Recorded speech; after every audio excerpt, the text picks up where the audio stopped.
안녕하세요. 오늘도 사연살롱을 찾아주셔서 감사합니다. 저는 4살짜리 딸아이를 키우고 있는 결혼 7년차 주부예요.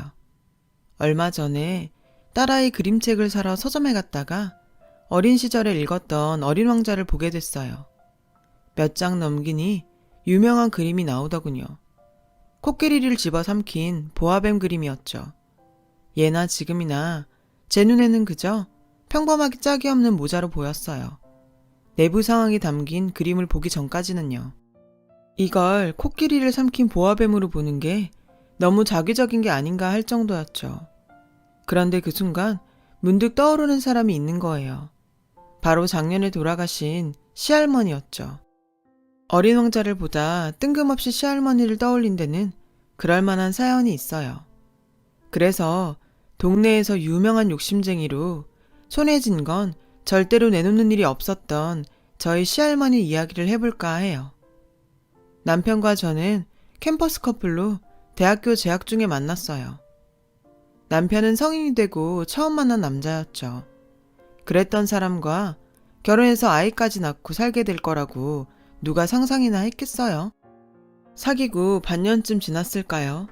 남편은 군입대를 하게 되었고 당시만 해도 순진했던 저는 곰신으로 살다가 남편이 제대하고 몇 년 후 결혼을 하게 되었어요. 결혼을 해보니 시댁은 엄청난 대가족이더라고요.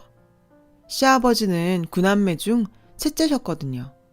명절이나 제사 때 친척들이 다 모이면 집안에 발 딛고 서기가 힘들 정도였죠. 긴 연애 기간 중에 남편한테 친척이 많다는 얘긴 들었지만 이 정도일 줄은 정말 몰랐어요. 게다가 시할머니 성격이 장난이 아니라서 인사드리러 가는 날을 앞두고 걱정이 이만저만이 아니었죠. 그래도 손주사랑은 할머니라는데 별일이야 있겠냐 싶었죠. 그런데 그건 제 오산이었어요. 들어서 아는 것과 실제로 경험하는 건 천지 차이더라고요. 시할머니는 작은 체구에 호리호리한 체격을 가지셨지만 풍기는 아우라가 상당했어요. 딱 여장부 스타일이었죠. 모르긴 해도 모성애보다는 자기 애가 더 강한 분 같았어요. 제가 준비해간 홍삼 세트를 드렸더니 엄청 좋아하시며 바로 안방 장롱에 숨기시더라고요. 자식들이나 손주가 오면 꺼내주시려고 그러시나 했죠. 그런데 아니더라고요. 나중에 남편한테 들어보니 시할머니는 좋아 보이거나 욕심이 나는 물건을 종류와 상관없이 전부 당신 장롱에 숨겨놓는 버릇이 있다는 거예요. 한마디로 욕심이 많으셨던 거죠. 처음엔 그 모습이 귀엽다고 생각했는데 겪어보니 꼭 그렇지만도 않더라고요. 오죽하면 저희 시어머니를 비롯한 모든 며느리들이 시할머니의 그런 행동에 학을 뗐겠어요. 전에 노인정에서 나눠준 빵을 당신이 전부 가지고 와서는 글쎄 드시지도 않고 장롱에 처박아뒀지 뭐니. 그 바람에 곰팡이 냄새가 온 방 안에서 진동을 했다니까. 시어머니는 저와 단 둘이 있을 때 이렇게 당신의 시어머니 흉을 보셨고 그 얘기를 들은 저는 가급적 음식료는 시할머니께 드리지 말아야겠다고 생각했어요. 그런데 어머님께서 이러시더라고요. 너 혹시라도 어머님께 뭐 사다 드릴 생각일랑 하지도 마라. 노인네가 쓰지도 않고 장롱에만 처박아놔서 나랑 네 작은 엄마랑 그거 몰래 치우는 게 일이다. 아주 별의 별게 다 나온다니까. 처음엔 치매가 아닌가 싶어서 얼마나 놀랐는지 몰라. 최근에 네 노인네가 어디서 났는지 홍삼까지 숨겨놨더라. 일찍 발견했기에 망정이지 유통기한 지났으면 아까워서 어쩔 뻔했니. 저는 차마 그 홍삼이 제가 사드린 거라고 말하지 못했어요. 그랬다간 혼날 게 뻔했으니까요. 시어머니는 그렇게 말씀하시고는 싱크대 서랍장에서 홍삼 스틱을 하나 꺼내 드시더라고요. 제가 시할머니께 사다 드린 바로 그 문제의 홍삼이었죠. 제가 홍삼 스틱을 빤히 쳐다보고 있자 어머님은 제게도 하나 먹어보라고 주시더라고요. 저는 뜨끔해선 괜찮다고 어머님 드시라고 사양했어요. 나중에 명절을 앞두고 친정 엄마한테 이 얘기를 했더니 뭐가 그렇게 웃긴지 배를 잡고 깔깔거리는 게 아니겠어요? 제 딴에는 앞으로 선물을 뭘 해야 할지 고민돼서 했던 얘긴데 말이죠. 왜 웃어? 난 심각한데. 웃지만 말고 앞으로 시할머니 댁에 갈 때 뭘 사갈지 생각 좀 해보라니까. 어머님 말대로 빈손으로 갈 수는 없잖아. 돈으로 드리기도 그렇고. 그러자 엄마는 이럴 땐 그냥 시어머니의 말을 따르는 게 상책이라고 하더군요.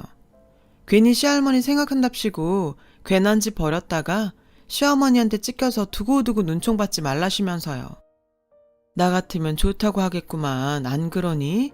돈도 굽고 좀 좋아. 그래서 말인데 네 시할머니 대신 엄마한테 선물 좀 해라.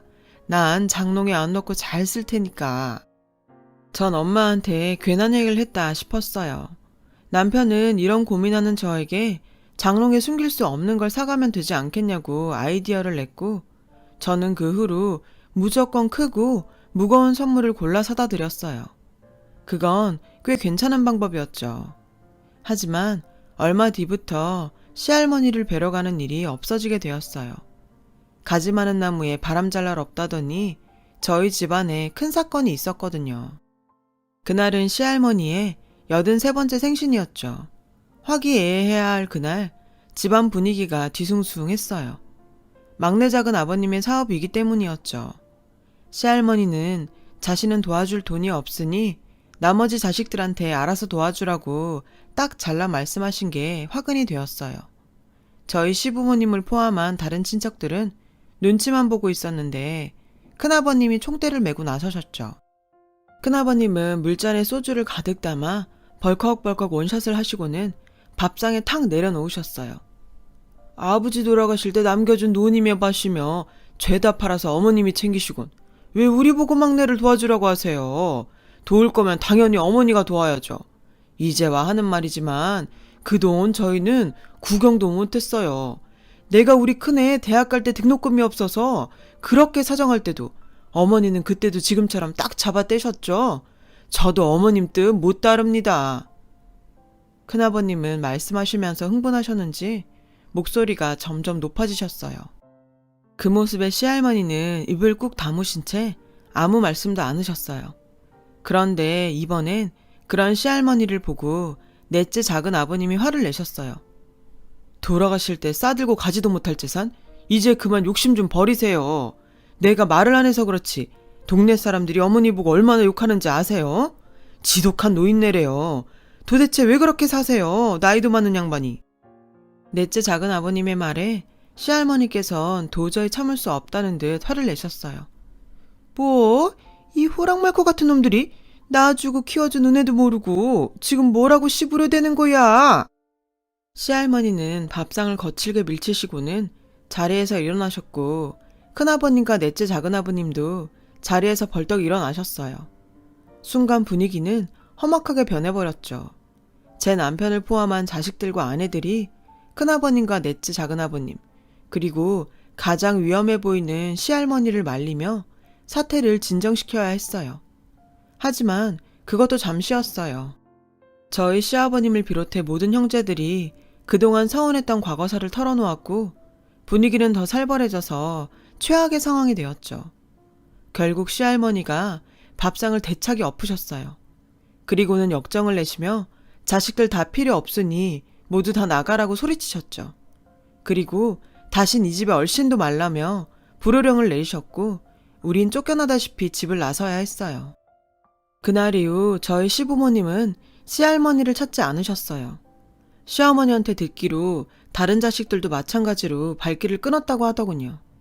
시할머님이 연세도 있으신데 괜찮을까 걱정이 되었지만 제가 가운데서 할 수 있는 일은 그저 가끔 안부 전화를 드리는 게 전부였어요.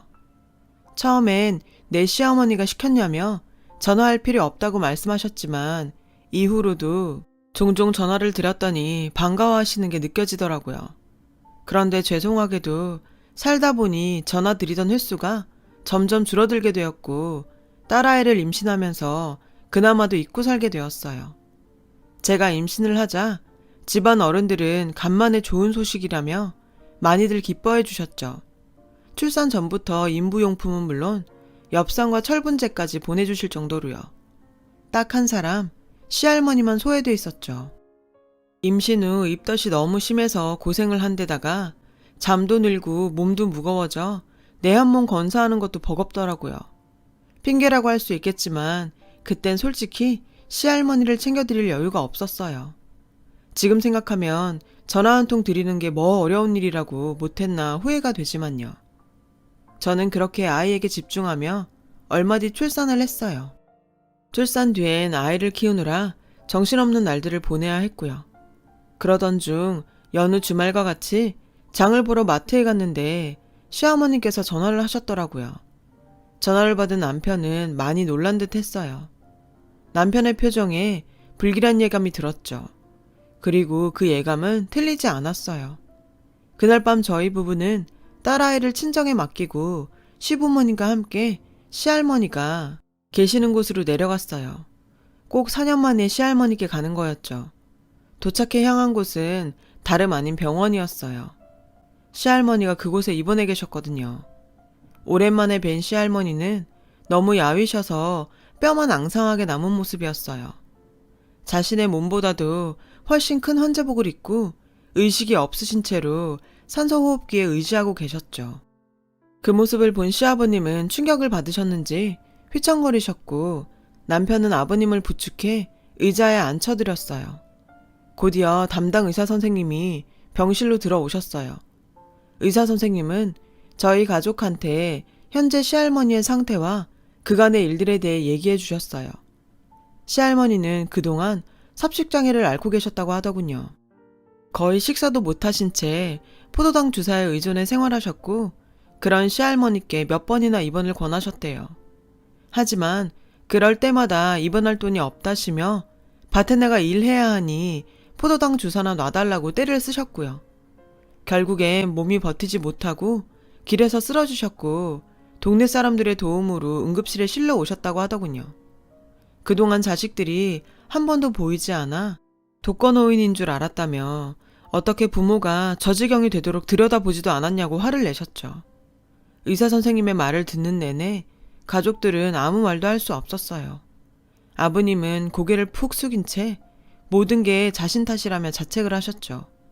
시어머니가 설마 이대로 못 깨어나시는 건 아니냐고 물었고 의사 선생님은 할머니가 연세도 있으시고 이미 모든 장기의 기능이 떨어져 있어서 얼마나 버틸 수 있을지 장담할 수 없다고 하셨어요. 마음의 준비를 하는 게 좋겠다고 말이죠. 그런데 그 다음 말에 심장이 쿵 내려앉는 것 같았어요. 환자 본인이 살고자 하는 의지가 없어요. 평소 식사는 물론이고 필요한 약도 제대로 드시지 않은 것 같고요. 혹시 충격받으실 만한 일이 있었던 건 아닌가요? 가족들은 아무 말도 하지 못했지만 속으로는 같은 생각을 하고 있었을 거예요. 그건 4년 전 시할머니 생신날 있었던 가족 간의 다툼이었죠. 그것 외엔 이유랄 게 없었으니까요. 그날 저녁 시아버님은 완도에 계신 큰아버님을 비롯해 모든 형제에게 이 사실을 알렸고 가족들은 오랜만에 한자리에 모이게 되었어요. 하지만 누구도 쉽게 입을 떼지 못했죠. 그렇게 한참 시간만 흘렀고 보다 못한 저희 시아버님이 얘기를 꺼내셨어요. 형도 누나도 옛날 일은 잊어버리자. 그래도 여자 혼자 몸으로 우리 구남매 키우신 분이잖아. 가슴에 섭섭한 거 하나쯤 다들 있는 거 알지만 그래도 그동안 우리 시집장가 다 보내주셨고 노인네가 지금껏 우리 손 하나 빌리지 않으셨잖아. 그냥 그걸로 다 갚았다 치고 남은 시간 우린 우리대로 자식된 도리는 했으면 좋겠어. 그냥 형은 어떻게 생각해? 저희 시아버님의 말에 큰아버님은 담배만 연거푸 피우셨고 고모님들은 조용히 눈물을 보이셨어요. 그 뒤로 구남매는 순번을 돌아가며 한 주씩 시할머니의 병간호를 맡아 하기 시작했어요.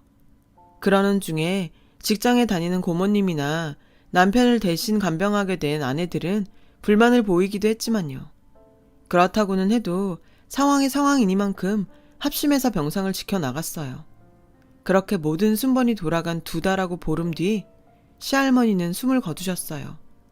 딱 한 번 의식이 돌아오신 적이 있었는데 당시 병상을 지키던 5째 고모 얼굴을 확인하시고는 잠이 드셨다고 해요. 그래도 시할머니가 당신 곁을 지키는 자식이 있다는 걸 알고 가셔서 다행이란 생각이 들었어요. 장례를 치른 뒤 시어머니와 함께 할머니 목까지를 태우러 다시 내려갔어요. 거기서 처음 장롱을 열어보게 되었죠. 장롱 안에는 듣던 대로 별의별 물건들이 다 들어있더군요. 뜯지 않은 화장품부터 누구한테 받은 건지 갖가지 주전부리들, 달력, 당금주까지 종류도 다양하더라고요. 평소 같았으면 장롱 안을 치우시면서 한 소리 하셨을 시어머니지만 그날은 그러지 않으셨어요. 코끝이 시큰하시는지 훌쩍이시며 묵묵히 물건들을 치우셨죠. 그리곤 장롱 안쪽에 들어있던 보따리를 풀어본 순간 어머님은 주저앉아 흐느끼기 시작하셨어요. 안에는 오래된 통장이 있었는데 통장엔 10,000원, 50,000원, 30,000원 이런 식으로 푼돈이 입금되어 있었죠. 그리고 예금명에 내 장례비라고 적혀 있었어요. 아마도 창구 직원에게 그렇게 찍어달라고 하셨던 모양이에요. 나중에 안 사실인데 저희 시할머니는 글자를 모르셔서 당신 이름도 혼자 적지 못했다고 하더라고요. 당신이 죽고 자식들이 봐야 그 돈으로 장례를 치를 테니 직원을 시켜 그렇게 적어 놓으신 것 같았어요. 그 통장을 내려다보시며 시어머님은 한참을 우셨고 저도 눈물을 흘렸죠. 그 사이 옷가지를 챙기러 갔던 어머님과 제가 오지 않자 시아버님과 남편이 왔고 문제의 통장을 보고는 당신도 참지 못하시고 울음을 터뜨리셨어요. 이후 아버님의 형제분들도 그 통장을 보시고는 한참이나 눈물을 흘리셨죠. 결국 집안이 눈물바다가 되고 말았어요. 마지막 가시는 길까지 자신이 아닌 9자식들을 먼저 생각했던 어머님의 마음을 그제야 알게 된 거였죠. 하나같이 눈이 퉁퉁 부은 자식들을 보며 당숙 어르신은 형수가 자식 농사를 아주 잘 지었다며 그렇게 고생만 하더니 마지막은 호강한다고 웃으셨어요. 그런데 당숙 어른을 통해 의외의 사실을 알게 되었지 뭐예요. 4년 전 큰아버님을 말씀하셨던 시할아버님의 유산 얘기였죠. 알고 보니 시할아버님이 남겨주셨다는 논과 밭은 시할아버님이 살아 생전에 이미 빚으로 다 날리셔서 그동안 그 논밭에 소작을 맡아왔던 거라더라고요. 시할머니는 자식들에겐 남편의 빚에 대해서 입도 뻥긋하지 않으시고 당신 혼자 전부 짊어지셨던 거죠. 평생을 가난과 싸워가며 9남매를 키워야 했던 시할머니는 뭐 하나 온전히 당신을 위해 써보지도 못했고 그런 습관이 몸에 밴 탓에 선물을 받으면 무조건 장롱에 넣으셨던 거예요. 그런 모습이 욕심 많은 노인네로 보였던 거죠. 살아 생전에 이런 말씀을 직접 해주셨더라면 오랜 시간 동안 오해하며 살지 않아도 됐을 텐데 그 점이 많이 안타까웠어요.